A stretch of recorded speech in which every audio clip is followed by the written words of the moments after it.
¿Qué tal? Buenas noches, ¿cómo les va? Gracias por acompañarnos en Contragolpe. Noche de libros, un experimento que, a juzgar por las críticas que recibimos, ha gustado.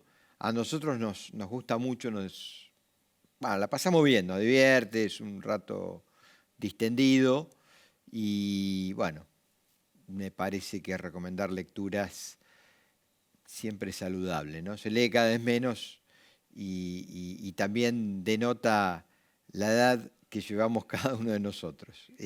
Pero no, es una sana costumbre, apelando a un refranero popular. Dicho todo esto, tal vez, lo digo muy así en voz alta y sin haberlo preparado, cuando nos metamos ya en los días finales de las elecciones, este es un programa evidentemente político, tal vez ya lo dediquemos exclusivamente al acontecer de octubre. Pero bueno, de momento sigamos disfrutando de la lectura y de recomendar algunos libros que nos gustan. En este caso tenemos 4 libros, vamos a picotear porque siempre hay vasos comunicantes, pero digo, son de temáticas diferentes, podemos encontrarle alguna línea de comunicación y fueron todos libros. En algunos casos son, creo, incunables, pero libros que no son de cartelera, hay que buscarlos. Nos parece que vale la pena recomendarlos. En un minuto, aquí en Contragolpe con Rodrigo Esteves, los charlamos. Ya venimos.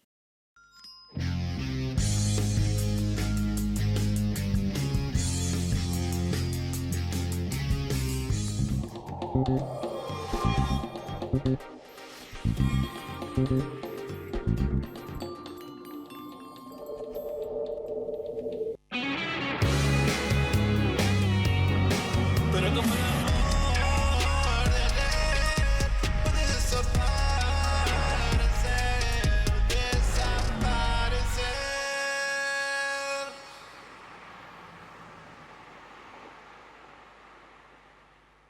Vacaciones. Lo que usted necesita son unas vacaciones en San Juan.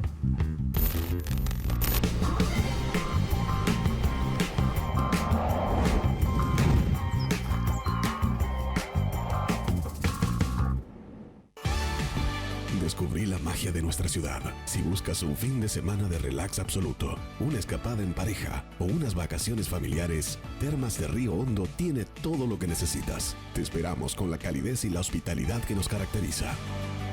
Visita Termas de Río Hondo, Gobierno de Santiago del Estero.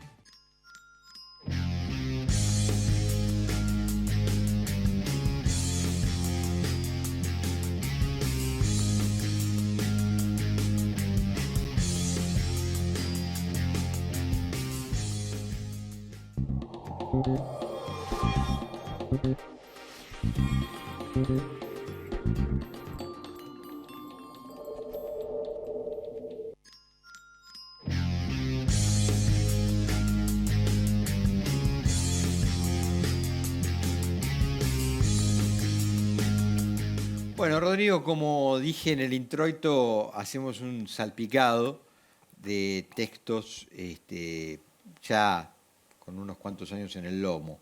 No son los bestsellers de la mesa de librerías. No, pero viene bien para bucear la historia, ¿no? Viene Sí. bien y la historia, a ver, hablamos de una historia muy palpable, digo, una historia que se puede dialogar en las casas con los abuelos por ahí o con los viejos, una historia a la que todavía se puede acceder. Vamos en orden absolutamente aleatorio. Arrancamos con Oriana Fallaci. Arrancamos con la dama. Sí. Está muy bien. El libro se llama Un hombre y lo elegimos porque tuvo mucha repercusión, un libro que nosotros comentamos acá, que era Entrevista con la historia, y que en él desfilaban los grandes personajes de finales de la década del 60 y comienzo del 70, ¿no? Todos, absolutamente todos. Sí. Desde Henry Kissinger, qué sé yo, Álvaro Cuñal, Santiago Carrillo, Pietro Nenni, Yasser Arafat, Enrico Berlinguer, creo que Elder Cámara, el obispo de Recife. Cámara, la verdad. Pasaban las grandes figuras de ese mundo convulsionado. Siempre tengo la imagen de la foto de Yasser Arafat. Claro, Me había Exacto. quedado grabada, porque en ese momento Arafat era un tipo complejo en el mundo entero. Sí, y además, La personaje sí, sí. penetrante, La ¿no? Por visibilización donde- del conflicto palestino en ese Sí. momento era un tema Sí, de sí, mucho sí, peso. sí, sí. Y yo recuerdo ese reportaje, Arafat, en el libro que comentamos en su Estamos día de situándonos en Falachi. los 70. Sí, claro. Y hay una pregunta que le hace a Arafat Oriana Falachi, que le dice, Arafat, se dice que usted entra mucho a Israel. Y entonces, obviamente estamos hablando de un personaje clandestino, ¿no? Y en abierta guerra con el Estado de Israel. Y Arafat le contesta, eso que usted llama Israel es mi casa. Y uno a su casa va cuando quiere. Bueno, esas cosas que a uno le quedan grabadas, ¿no? Y hoy trajiste un hijo de Y hoy- entrevista con la historia. Bueno, la última entrevista de Entrevista con la Historia es a un guerrillero griego que se llamaba Alekos Panagoulis, que termina en un romance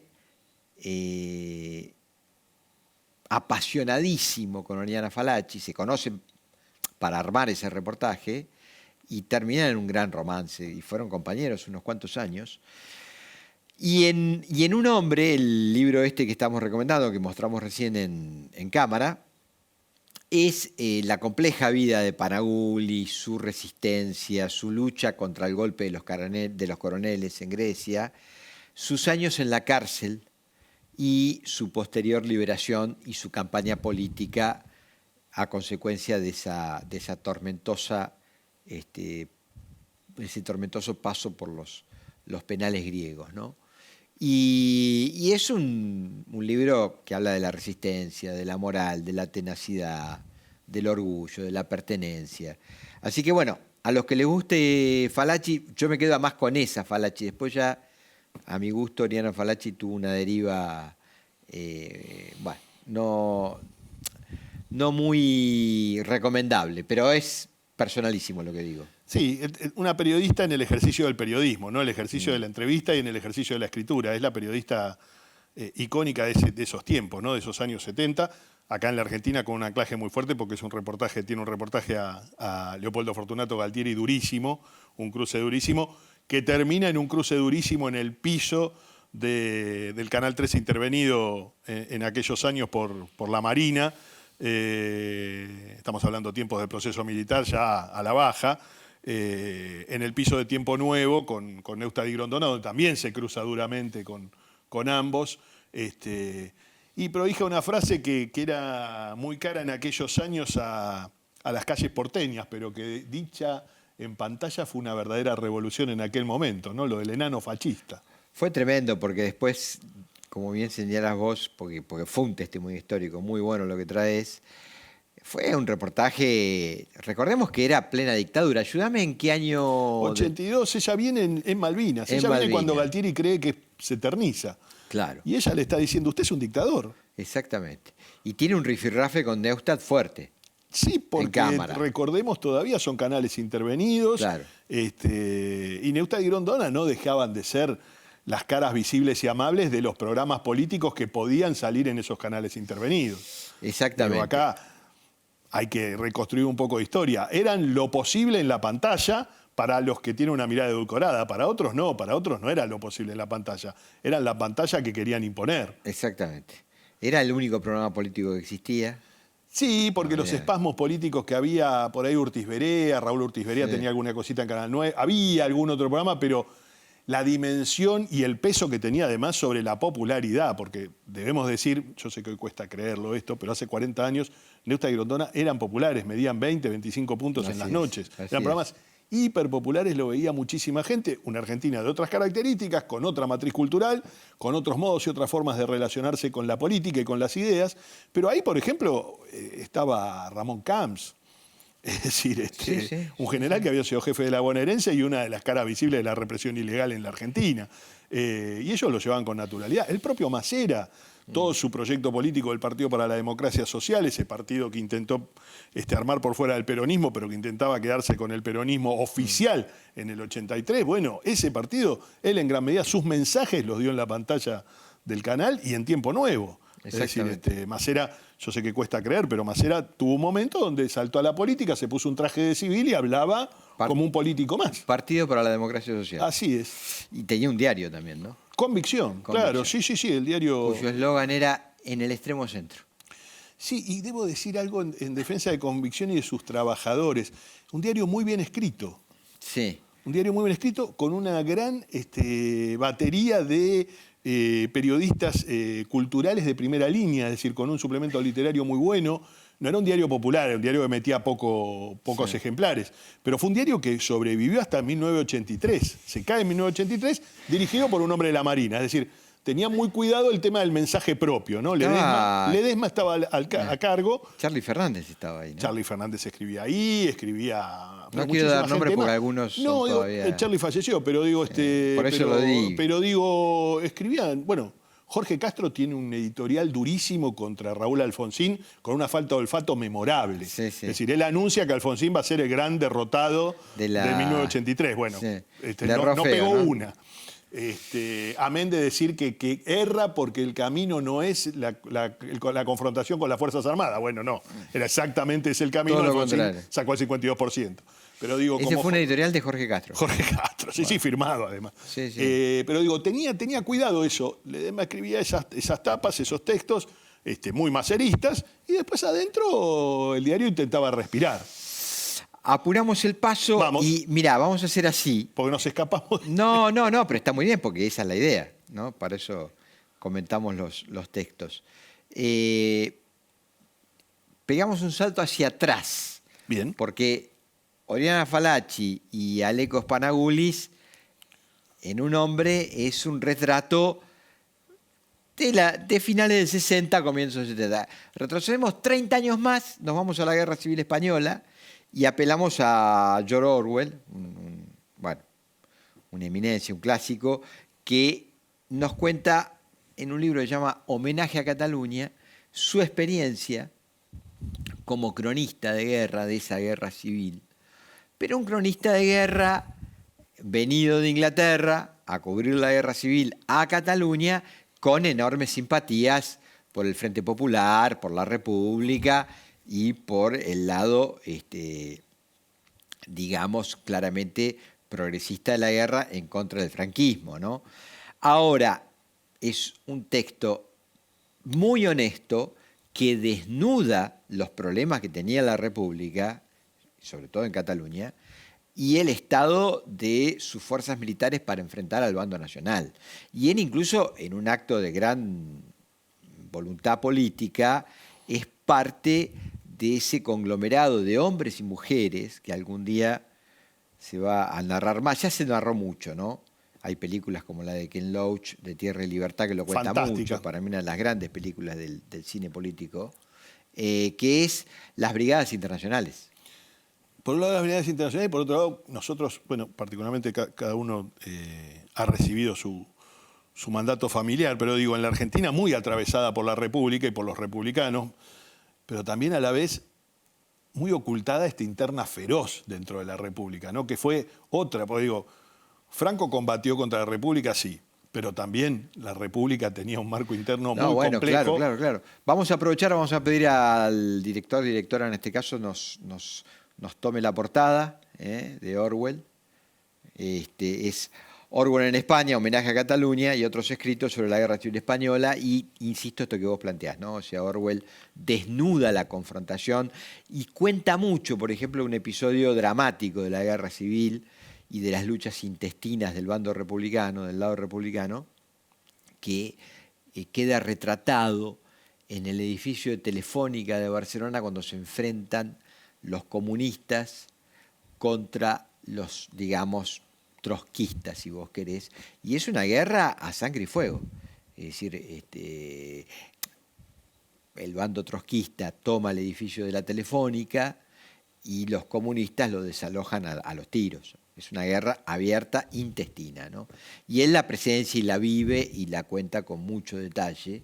Ahí estaban los del POUM, el PSUC, que es el Partido Socialista Unificado de Cataluña, que son los comunistas catalanes, y ya se notaba mucho la influencia del estalinismo, ¿no?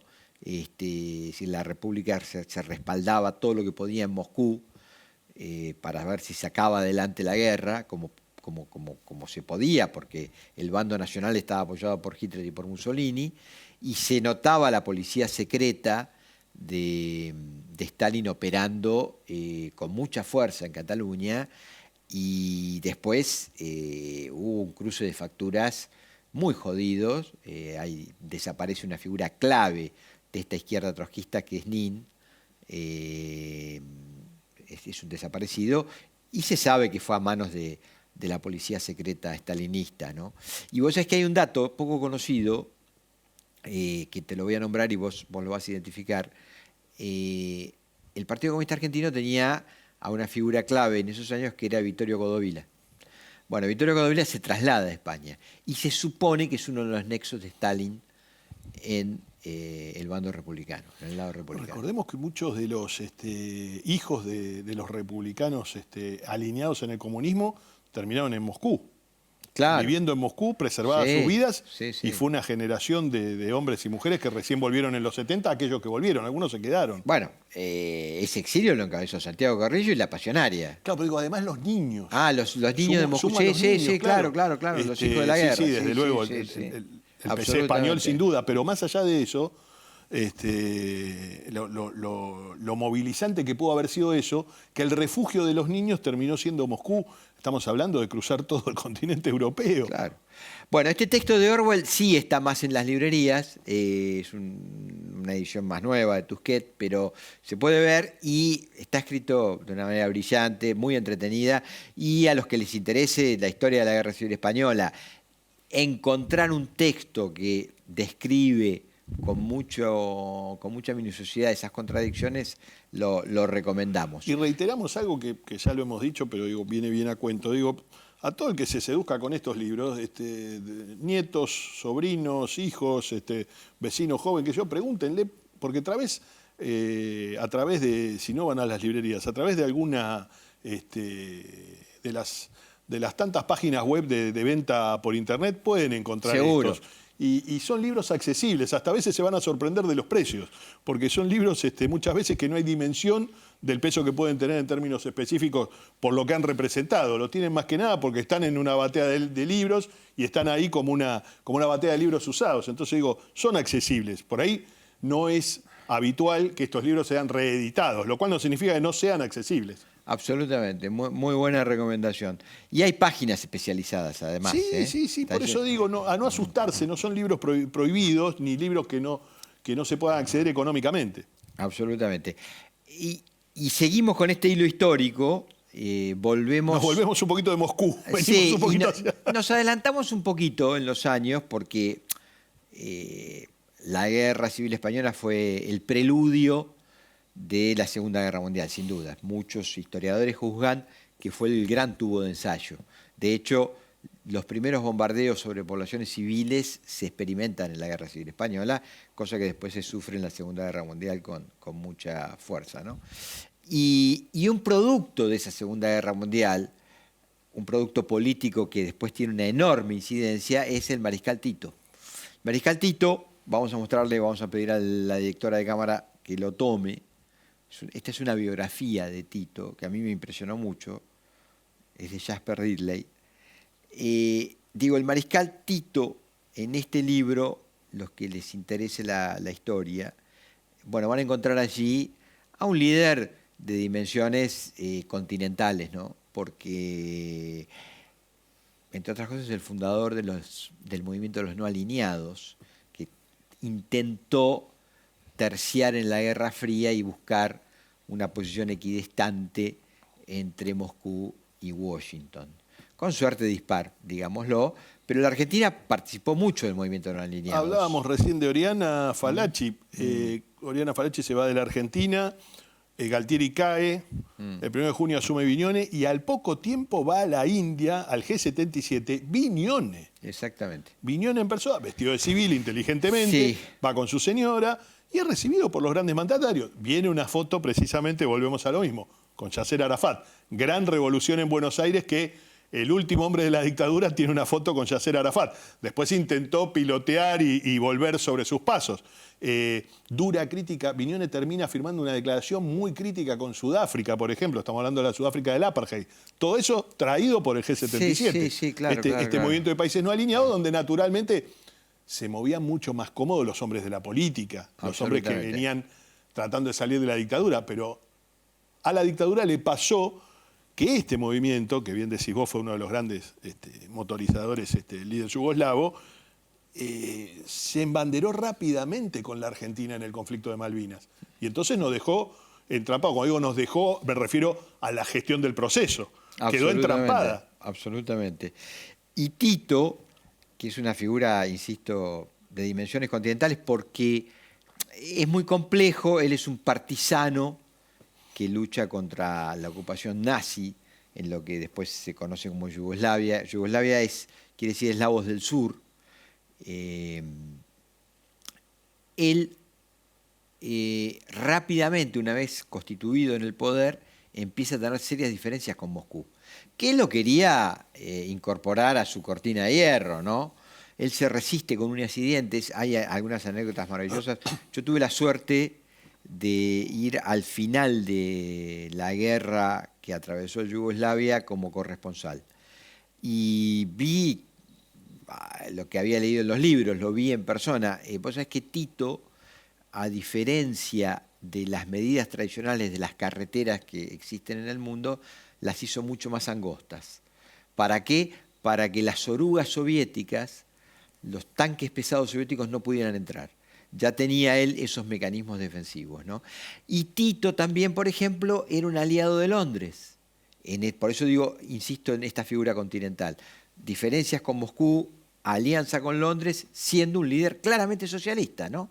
Que había instaurado un régimen socialista en Yugoslavia y que además tenía esa característica de tener en un puño la unidad de un territorio que cuando él muere estalla al punto tal de envolverse en una guerra fratricida, por supuesto hoy superada por Ucrania, pero en aquel momento el gran conflicto de la posguerra mundial en Europa. Sí, Es decir, cuando estalla un conflicto de dimensiones grandes en Europa después de la Segunda Guerra Mundial, fue el conflicto yugoslavo, donde empieza primero la guerra de Croacia con Serbia, pero salta Kosovo, Montenegro, y sigue su ruta, ¿no? Sí, y hoy tenemos un término político que no necesita explicación y que da explicación a muchas cuestiones de la política, es la balcanización. La balcanización, efectivamente. Digo, pero bueno, la fuerza que tuvo la ausencia de Tito, ¿no?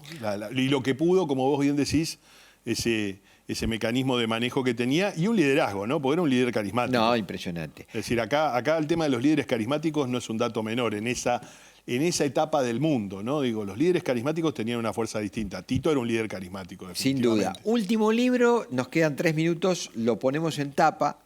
Este es un incunable. Yo creo que esto es muy difícil de conseguir. Primero porque es un textito... Primero porque es tuyo y no está en venta. Exactamente. Se llama Y Entrevistas lo con querés, aparte. Es un libro que lo querés en lo lo afectivo. quiero mucho porque fue un libro en mi juventud muy aleccionador. Formativo, claro. Se llama Entrevista con el mundo en transición. Lo escribe Isidro J. Odena. Isidro Odena fue un intelectual que curtió y alimentó al frigerismo. El frigerismo era en ese momento, estamos hablando de la década del 50. No estamos yendo a Entre Ríos ni con Rogelio Frigerio Nieto. Estamos en un Rogelio Frigerio de otras características. Sí, me reservo comentarios al respecto. No, lo digo por la dimensión de Rogelio Frigerio, que tenía toda la lucidez del intelectual y toda la brutalidad del político. No era político, era muy mal político. Era un intelectual que quiso meterse a político y así le fue en la política, pero era un intelectual brillante, ¿no? Y entonces Rogelio Frigerio se nutrió de una serie de intelectuales que venían de lugares ideológicos muy diversos, porque yo estaba Juan José Real, que venía del Partido Comunista, Ramón Prieto, que había peleado en la Guerra Civil Española y había tenido un paso por el peronismo y fue su delegado para negociar con Perón, Isidro Odena, que venía del nacionalismo católico, junto con Oscar Camilión, Y Isidro Ódena escribe este libro, Entrevista con el mundo en transición, y describe las consecuencias de los pactos de Yalta, es decir, del final de la Segunda Guerra Mundial, ¿no? Y entiende rápidamente que el mundo se transforma en esos momentos en un mundo bipolar y que como eran dos potencias con capacidad de destruir al otro, nacía la coexistencia pacífica. Es decir, iba a haber mucha tensión, pero sin que las grandes potencias, Estados Unidos y la Unión Soviética, intervengan directamente, sino con sus satélites. Es decir, vos podías tener un conflicto en Corea y que participen ellos colateralmente, apoyando facciones, o Vietnam, o Nicaragua, o Cuba, pero no directamente. Es decir, había una coexistencia pacífica en un mundo bipolar, claramente. Y entonces creo que el hallazgo de ese libro es que un poco le dicen a la Argentina, señores, señoras, la Argentina está en el mundo occidental, tiene un lugar necesario para alinearse y la Argentina no está para experimentos raros. Lo digo porque después, en la década del 70, hubo gente que dijo que la Argentina tenía que hacer, qué sé yo, el camino de la Revolución Cubana, ¿no? Lo digo por esos jóvenes de los 70 que trabajaban por la patria socialista. Bueno, ese mundo no era posible. Y traigo un último elemento que es el siguiente. Cuando, y además porque estamos muy cerca del aniversario, se van a cumplir 50 años de la caída de Salvador Allende. Y Salvador Allende, in extremis, viaja a Moscú a pedirle apoyo a Brezhnev, porque ve que Estados Unidos está alimentando el golpe de Estado en Chile. Y Brezhnev le da todos los honores, le envía muchos saludos, lo despide con un gran abrazo, pero lo deja solo. ¿Por qué? Porque no podía intervenir en una geografía claramente vinculada a los Estados Unidos. Esa es un poco la descripción que hace Isidro Ódena en Entrevista con el mundo en transición. Un anclaje pequeño a este lado del mundo, a propósito de esto que decías de Chile y los 50 años del golpe Allende. Muy importante, esto fue hace ya algunos días, muy importante la medida que tomó Gabriel Boric a propósito de este plan para el recupero de las historias y de los trazos de sus desaparecidos, ¿no? Sí. Para 40 años de nuestra democracia, que haya la idea de una comisión de la verdad en Chile desde el Estado, aunque parezca increíble, es un hecho... Con la figura señera de Víctor Jara, ¿no? Con la figura señera de Víctor Jara y con la certeza también de que la Argentina abrió camino en algún momento, ¿no? Bueno, digo, no deja de ser un hijo de la CONADEP todo esto. Y qué importante y qué bien le hace a la Argentina descubrir estas cosas. Muy mucho. Señores, nos vamos. Gracias por acompañarnos. Hasta el sábado que viene en Contragolpe. Chau.